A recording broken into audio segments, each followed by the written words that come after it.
The Jetsons, Charlton, Issue 1.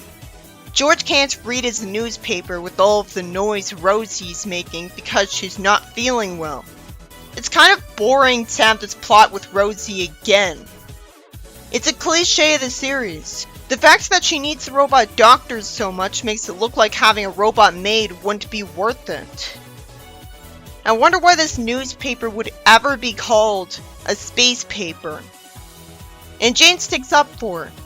George tells Jane to bring him the oil can because he thinks she's rusty, and for some reason she tells him to stay away from her, even though he's good at fixing the Voodoo-matic and car. Sometimes. Elroy being smart is taken advantage of because he knows you won't solve the problem that way. Because she's still making noise, for no reason, George thinks the only thing he should do is send her back and get a new robot made. Even though his family has grown attached to her. When I thought he'd think to send her to the robot doctor because he usually does. I guess he's just sick of having to do that all the time. But it's hard to believe he'd only think of her as a machine when the rest of the family doesn't because they've spent a lot of time at home with her. Elroy bites him, and despite being George's wife, Jane says he deserves it, as Rosie is spelled wrong again, unless TV Tropes got it wrong the whole time. I'm literally looking at the Jetsons episodes box set, and it spells Rosie exactly like it does the Sonic SatAM character. I was right, with an I and an E at the end. Jane tells Rosie not to clean, and she seems to ignore her because her gears are shot. George says he telescreened the robot supply center who told him to send her back. Telescreened sounds silly. It's no wonder we still say call when it comes to Skype and stuff. With her somehow making no attempt to resist, he carries her and throws her away. And surprisingly, he ends up crying and missing her already. So he was just trying to look smart by pretending to not care about her.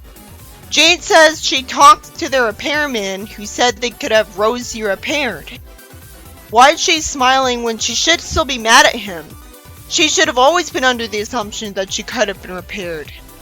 She should have assumed George knew that too, and been mad at him for trying to jump at the chance to get rid of her. So to humor his family, George drives to the robot replacement center, and they end up standing in front of a huge amount of Rosie units. It's about time we see that she's not the only one.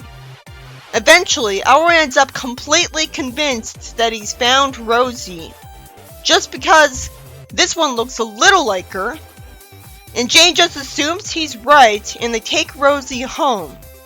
Elroy assumes that Rosie's the only robot in the world who's human enough to cry. That only makes sense in terms of meta logic, because we've only seen her crying. But there's no way that's true in universe. If she was built with tear ducts in the first place for a reason, and since there's tons of other Rosie units, there's no reason she'd be the only one with tear ducts. George explains that he thinks he squirted too much oil in the cranial sensory circuits, which explains the tear. Sadly, Jane doesn't believe him, just as I was about to compliment the story on having an explanation that makes way more sense. As it stands here, they only picked the right robot because they got insanely lucky. And that was the whole story. That sucked. It was nothing special. In the next story, some toys fly around George and he naturally hates it, and Jane dials dinner. George kicks one of Elroy's toys, insulting it, and Elroy tells him not to insult some toy. Elroy says some isn't a toy, and George doesn't believe him about what he says until some fires a freeze ray at the turkey. Why on earth would Jane call him marvelous when he had no excuse for freezing his turkey? Thankfully, some used a heat ray on the turkey, and with how annoying he was earlier, I'm satisfied that George says kids are spoiled with too many toys. George says multi-sensory TV is great because he can smell the perfume being advertised. And he screams when some jumps onto him. After George trips on one of the toys, it makes sense that he gets mad. And it'd be annoying if Elroy never got any comeuppance. But locking his toy chest with the toys and some in it seems harsh, only because it's not referenced that Elroy could just watch TV, so he doesn't need any toys. Elroy says some will suffocate because he's not a toy, he's a Martian, which George should have known instantly just by looking at him. George says he can't unlock the chest because it's a time lock that won't open until later. So Sam uses witchcraft powers to escape, which he should have done right away, and frees George for a panel. I really wish it was explained that he's a warlock, because clearly just being from Mars wouldn't explain those powers.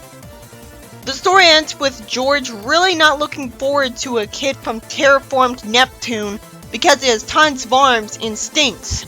He'd be expected to use deodorant, so that wouldn't be a problem.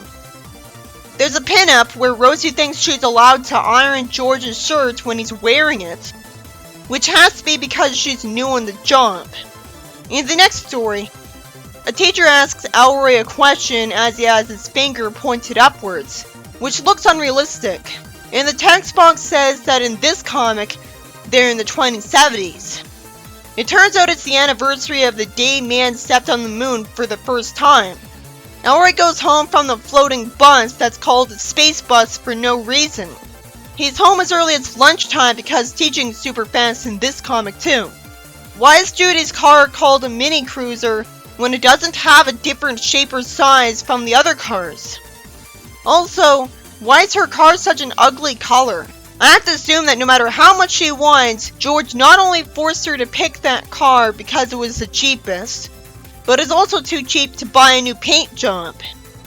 Elroy asks Judy to let him look at her car, which I'm pretty glad she has, and I'm expected to believe he can drive it, even though his feet won't be able to reach the pedals.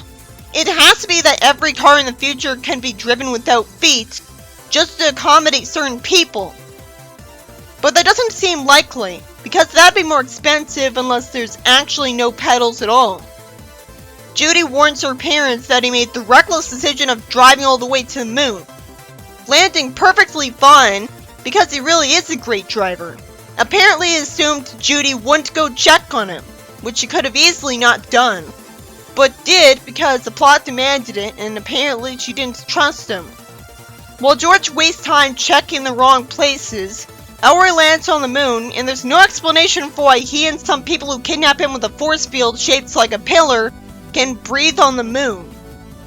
It's lazy writing where I have to assume there's a magic terraforming machine keeping a breathable atmosphere and magnetosphere on the moon.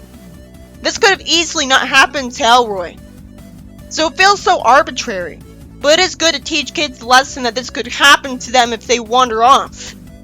The kidnappers have a plan to ransom the parents of a dozen more kids, and George tells Jane to call the police so that a space patrol could get sent out. George hears a faint signal from Elroy's radio beacon when he's driving over the light side of the moon. George lets Astro lead him into a cave. One of the criminals says someone's coming and heads for the entrance, and George knows someone's coming and gets an idea based on a Western movie because he sees some rope, which I assume is meant for the criminals to use to tie people up if they come here, only for him to trip them in the pitch darkness after George put out his match, I guess, and have them tied up to be arrested. They just so happen to already be escaped prisoners. I point out when the criminals are already wanted men because it's never as likely. Why does the comic ever have the sentence continued after previous page? As if we're idiots. Jane of course tells Elroy she's glad he's safe because she was worried, and George is also just happy he's okay instead of his parents wanting to punish him and being mad. Surprisingly, George finds out the space patrol's out of control and about to crash because the rope from the prisoners is jammed in their stabilizer. That could have easily not happened. George tells Astro to bite the rope to save everyone and gets awarded a medal along with Astro in front of people and put on the front pages of all the newspapers. The Jetsons Charlton Issue 2. I like that Judy can tell George of some big news because he's driving in a silly way. He says they're gonna get rich. I guess they won't. Even though it wouldn't kill the writer to have them at least actually get rich and then spend all of the money in one day. Plus, a comic without continuity doesn't have to end on the status quo. George says a mining engineer from the terraformed Jupiter sold him a half interest in a platinum mine. Jane guesses what happened before being told, and Rosie says it was a gold mine without being told. And shows him a ridiculously colorless photo of a guy who conned him out of rent money. There's no reason the guy would have people calling him a name like that, because it looks impossible to pronounce.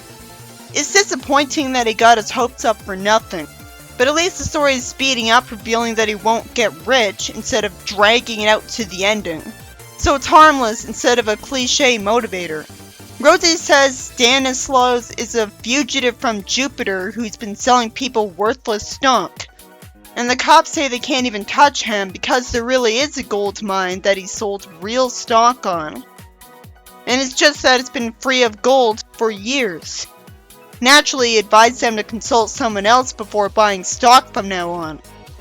I don't blame George for the mistake he made. He just heard the word gold and got excited, and was idealistic enough to assume that all he wanted to do was help someone by getting them rich. But if he was smarter, he would have asked himself why he would sell him stock if it was actually valuable, instead of keeping it. When the first thing everyone knows about stocks is that you sell it if you have no faith in it to stay up. He should have known that even if he was the altruistic type, he would have kept his stock to have its value rise as much as possible until it started becoming less valuable, and then sold it and given him the money from it. The cop wastes his time calling George an idiot and laughing at him because his job is stressful, and at least George apologizes. Again, a character says they lost their vacation money. I'm glad they say this, because it's less depressing than him losing money they need. Astro tries to get George's attention. This annoys him into telling Jane to get away from him instead of simply walking away from him like a normal person. Jane says Astro isn't dumb or a mutt, which is true, so I'm glad she's being smart here. But it's yet another instance of her never being on his side for a supposed wife. I'm glad he's at least skinny to avoid one of the cartoon husband stereotypes, because she isn't constantly making fun of his weight like Archie's mom. It's stilted that she tells Astro, "Let George alone now." Then Astro tries to get Elroy's attention. Clearly he's got a good idea. There's still no explanation for why a dog has human intelligence, so I still have to assume he's an alien or a witch dog or a genetically engineered breed. But at least he doesn't talk. Never mind, he whispers to Rosie. Oh, but George says Rosie's pretending to understand him, and then it turns out she does understand him completely. Why did he whisper then and refuse to talk otherwise? That's out of character. Rosie points out what I already thought of the second the cop first explained things. That George was only sold the stock because there obviously isn't any gold in the mine.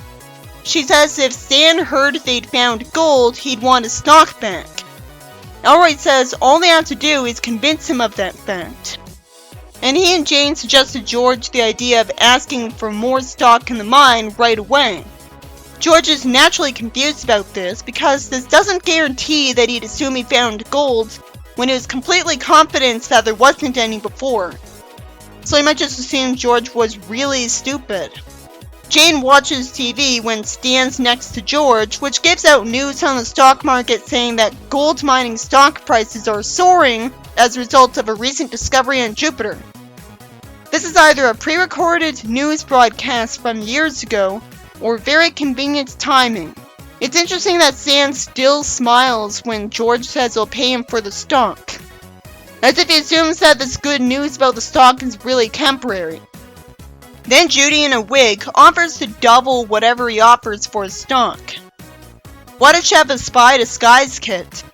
It's more confusing than her having just bought a wig. He didn't know what Judy looked like, so she could have not disguised herself. Stan tells George that the stock is worthless and expects him to believe that when he'd know he would have heard that news broadcast, and offers him a check saying that he'll return his money. But it's just a check when actual cash would be easier to trust. He would have already cashed George's original check. How can a fugitive cash a check? George tries to return the stock to him, Rosie tells him to hold it and whispers to him. And George tells Stan he'll let him have the stock for twice what he paid for it. I love that Rosie had a smart idea. It's especially good that George gets handed actual cash this time, and not a bounceable check. Jane holds her hand out and ends up with the money, saying responsibly that she'll hold it for their vacation. George thankfully smiles and calls her dear to humor her on this instead of being stubborn. I'm glad she's gonna save it for the vacation instead of planning to waste it on clothes. The story ends by making fun of George's intelligence by having him think stock that's down 6 points is a good buy. I guess the entire Jetsons family was always assuming that the gold mine was only gonna have new gold very temporarily, because otherwise George wouldn't want to sell the stock anymore. But instead everyone acts like that news broadcast didn't happen, and it was only used to make Stan think he should buy the stock back, when Judy did that anyways. It's annoying that George thinks Elroy is playing make-believe with his video phone because he's asking his friend a scientific question about Mars, when obviously if this is a world where the average kid can befriend a Martian like it's nothing, then George would see aliens as a normal proven part of life instead of seeing Martians as make-believe.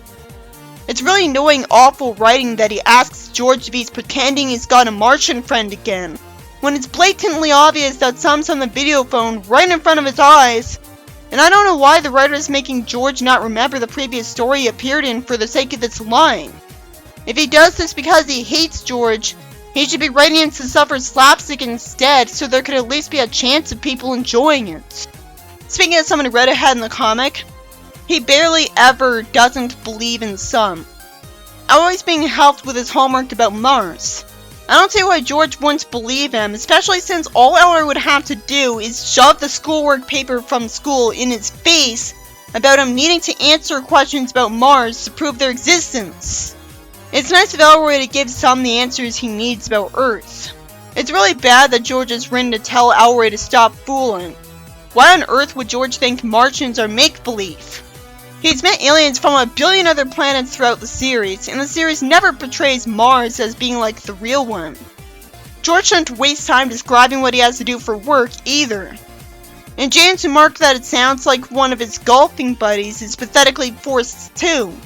I wonder if the comic has a consistent bad writer who is responsible for the bad stories of last issue too. Jane calls George dear and offers to dial him some warm milk, and says he always gets upset when he tries to think. I assume he only married her because of her looks with lines like this, and because she was the only girl who gave him a chance, and she only married him because she's got bad taste. It certainly doesn't look like she loves him. I'm somehow expected to believe Elroy's got quantum theory homework at his age. Even with his genius putting him in an advanced class, he'd still be too young to be at this level. It's annoying that Sam talks in a stuck-up, big words kind of way when he's supposed to be a kid. It means he doesn't come off like a kid. Elroy tells him he's got some problems and finally explains that one of them is Sam being upside down. So he thinks there's something wrong with his video phone. Or there could be something wrong with Sam's. Sam tells him to stand on his hands and explains that he's been standing on his head to stimulate the blood supply to make himself smarter. But clearly we don't see a floor that his head's against, or his arms being raised. So while he's not lying here, it's obvious there really does have to be something wrong with one of the video phones to make him look upside down. At least him explaining that the blood rushing to his head having just a positive effect for his species tries to explain why he even told Elroy to stand upside down in the first place. I always wondered if fans hated Some Toy for being a weird, new, recurring character. He's got a boring way of talking, but at least he's interesting, even if not likable. He wonders where Some went, and Some ends up sitting on his head when he should know that just annoy him. But apparently he's got no social skills at all. I don't think he should be the entire focus of every single story he's in just because it can be interesting. That can definitely make him off-putting if he's used too much, because he takes over the story and makes it feel like it's not the Jetsons anymore. It's not like the show to have a character use witchcraft to warp to someone's house with no explanation, and talk in a precociously smart way when I'm expected to think he's a kid. Elroy asks him to help George with his problem and he tries. George wonders where his papers are, and threatens to paddle Elroy if he says Martian friend again. I don't understand why the writer writes him like this in the story, because there's no possible appeal. Even if someone's always called a warlock instead of a Martian and referred to as being from Mars, then he still wants to be justified and think he's imaginary. It cuts ahead in time, and some asks if George is gone yet. Why did he want to wait until George wasn't in the room first? Aliens are never trying to keep their existence a secret from humans in this series. And it's obvious that he should care about his friend enough to reveal himself to George because he's just stressing him out to make him think that he's not real by intentionally hiding. An apology for him getting abused isn't good enough. He at least tells him he solved the problem. Then he's smart enough to tell Elroy that if he tells George that some gave him the answer to his work problem, he'll tear it apart. It looks like the story could have easily been rewritten by an editor who's doing his job, so that George's problem with Sam is that he hates that he's a Martian. That'd be better because it'd be believable. What's not believable is Sam getting another new power as the plot demands to make George think he came up with the idea with a magic beam. I hope this is the last time I say this, but it'd be justified and cool for him to have all these powers if he was called a warlock instead, when it's blatant that just being an alien wouldn't give him these powers. And him being a warlock would be believable because Judy's boyfriend in an earlier comic teleported away. I'm tolerating his powers because I'm a Sabrina fan who's just thinking of him as a witch and substitutes Sabrina. But I can imagine they'd be infuriating to other fans for being out-of-place Deus Ex Machinas that aren't truly justified because the writers were too lazy to, and just wanted to write an omnipotent character. I only see the appeal in the idea because I want more Sabrina stories.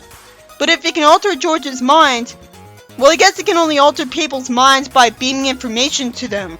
So no potential for George to abuse his power there, except he could tell some to make him as much of a genius as he is. It's too bad the story doesn't end with George getting hurt after all of that. I'm impressed by Sam's powers, and I appreciate him using them to be helpful. So I'm willing to appreciate him as making a story into a spiritual successor of the real Sabrina stories, just to make him not believed in ever again. Because he's so weird and powerful, he can't help but take over the story, unfortunately, which can make him off-putting. Luckily, he's about being a fantasy character with infinite creative possibilities for what his power can do, so he almost makes up for that over-focus, because I understand why he's being used a lot. If he didn't have any focus, he'd just feel like a Deus Ex Machina because he'd only show up at the end of a story to be used to solve a problem out of nowhere. So he has to be in more than one page. And still feel like he doesn't belong as a recurring character either way, partly because he's comic exclusive when no other comic character reoccurs, and the fact that he has an adult face for a kid is a better reason to find him off-putting. I picture him as having an adult voice because of that. In the next story, George can't stand the ugly alien moaning on TV and tells Judy to turn it off and go listen to it in her room. She reveals that alien's a guy, and somehow supposed to believe that smell-o-vision for the TV is activated, even when bad smells are a thing. Which could be believable because maybe not everyone would hate a smell. Except there'd definitely be a way to turn smell-o-vision off at will besides turning the TV off. He says he hates the smell because the moon duster needs a bath, and Judy runs away crying. Jane sides with Judy, and wishes George could try to like what she likes. It's obvious that he can't just choose to like something, especially if it's only associated with the younger generation. Once again, she's right, but also not siding with her husband. I miss when she was nothing but a surprisingly optimistic wife. But now she's just the women are wiser cliche who doesn't have to be good to him because she's not the guy. It's too bad George is always the stupid one so that he needs Jane around to give him smart advice and try to reel him in, so that he should have her around. And that's the only reason, as I usually don't see them kissing anyways. George should have a like-minded friend so that he can get away from it all. But he just steer him wrong for an idiot plot. George tells Judy she can watch the moon duster in the living room, and she gets offended at the fact that he's got nose plugs and earplugs. She runs to the exit tube and drives away, and there's a sign saying Venus is over there that's bigger than the planet itself. It's too bad the horribly written next page that has nothing to do with the story exists for no reason. At least tell him to get hit if he's talking like that. Jane complains that Judy's not home when it's nearly midnight. This comic makes it look like Judy having her own car was a terrible mistake because she can't be trusted not to run away with it. George assumes that a girl Judy's age won't stay away from her parents for long, and it turns out Judy's been praising the music of the Moonduster in person. She's also written to call him Dad, which only makes sense if you're familiar enough with old 60s Archie comics, where very occasionally a character will call someone unrelated to him Dad because that's the slang, and it's actually more common than Daddy-o. I think that slang would have died by 1970 when this was published. The Moonduster praises Judy a lot and puts his hand on her shoulder. I should appreciate this because she does, but he's not only ugly, but I assume he's an adult because he has a job, so he has no business saying he's gonna date her. She sniffs again, and he wonders if she has a cold.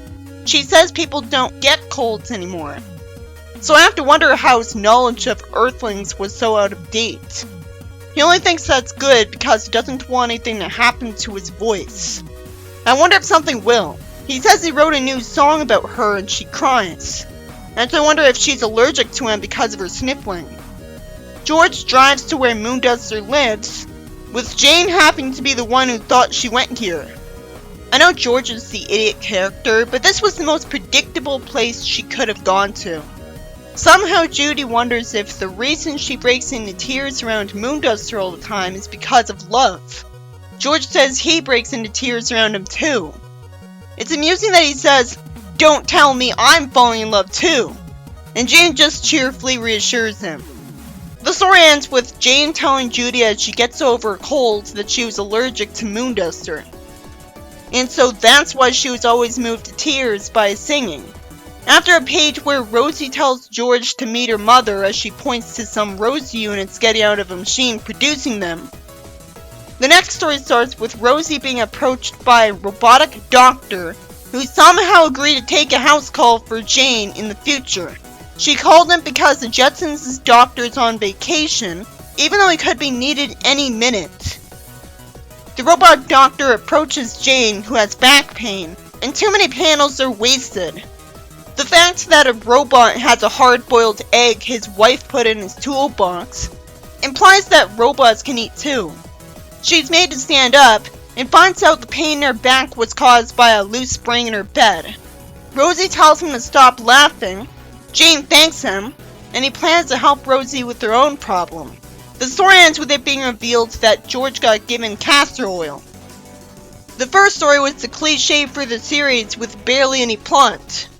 Every other story tries to make an interesting plot out of what's wrong with Rosie, but this time it's completely vague. It's just an excuse for the scene where they try to pick Rosie out of a crowd. And somehow luck out and get the right one because somehow only she's crying. I doubt she's been with a family longer than the rest of the robots around her. So that's not it. For Rosie to be the only one who knows how to cry, it'd have to be that she's been with the family longest, and why would that be the case? The second story had Elroy's toy turn out to be a warlock kid who just does stuff that bothers George in the house because he's evil. Well, somehow nobody sides with George and just praises some, when people would be afraid of witches. So that was annoying. You'd think Elroy would have told George right away that he's gonna have a friend over at his house, so he never would have been locked in the toy chest, which there was no excuse for anyways because he was told he wasn't a toy. The third story is about Elroy driving to the moon with no explanation for why he can reach the gas pedal and land safely, because he wanted to celebrate the anniversary of when man landed on the moon, and there's an extremely unlikely event where he gets kidnapped there. But it's worth it to see George trip up the criminals and get Astro to make sure the police and them would survive. It's too bad it's the only good story in the issue. This was the 70s Jetson comic, but I'm calling it Charlton because that's what it's called on archive.org where I found it.